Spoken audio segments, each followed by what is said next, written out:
இன்றைய நம்பிக்கையின் வார்த்தை.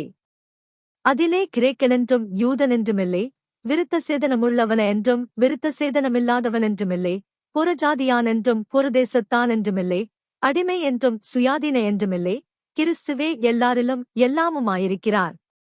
கொலோசேயர் 3:11. இந்த உலகம் முக்கியமாய் முன்னுரிமைகளிலும் கோட்பாடுகளிலும் உள்ள வேற்றுமைகளின் நிமித்தமும் சுயநலத்து நிமித்தமும் ஏற்படும் மோதல்களால் கொந்தளிக்கிறது. மக்கள் ஒருவருக்கு மேல் மற்றொருவரை முக்கியப்படுத்தத் தொடங்கும்போது பிளவுகள் உருவாகின்றன. இதன் விளைவாக சச்சரவுகளும் துன்பங்களும் ஏற்படுகின்றன. ஆனால் தேவனோ பாரபட்சமற்றவராய் அனைவரையும் நேசிக்கிறார்.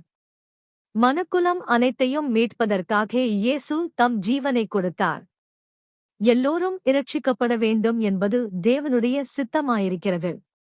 நிறத்தையும் கலாச்சாரத்தையும் பொருட்படுத்தாமல் தம்மை நோக்கி கூப்பிடும் யாவரையும் எல்லோரையும் அவர் கேட்கிறார். மற்றவர்களுடன் நீங்கள் எவ்வளவாய் கலந்திருக்கிறீர்கள்? எல்லோரையும் நீங்கள் சமமரியாதையுடன் நடத்துகிறீர்களா? அல்லது கல்வி, செல்வாக்கு, சமூக அந்தஸ்து ஆகியவற்றின் அடிப்படையில் ஜனங்களை வேறுபடுத்துகிறீர்களா? மற்றவர்களின் சாதி, கலாச்சாரம் அல்லது தொழிலின் அடிப்படையில் நீங்கள் பாகுபாடு காட்டுகிறீர்களா? வாழ்க்கையில் இது போன்ற வேறுபாடுகளை சாதாரணமாக பார்த்து நீங்கள் வளர்ந்திருக்கலாம் அல்லது கற்பிக்கப்பட்டிருக்கலாம். ஆனால் தேவனுடைய எதிர்பார்ப்புகளுக்கு எதிரான இந்த பாரபட்சம் காட்டும் நடைமுறைகளை பரிசோதித்துப் பார்க்க நீங்கள் ஏன் சிறிது நேரம் எடுத்துக்கொள்ளக் கூடாது? எல்லோரையும் சமமான மரியாதையுடனும் அன்புடனும் நடத்த நம்மால் இயன்றவரை பாடுபடுவோம். அப்படிச் செய்வதனால் கிறிஸ்துவின் சுபாவத்தை ஜனங்கள் உங்கள் மூலம் அனுபவிப்பார்கள்.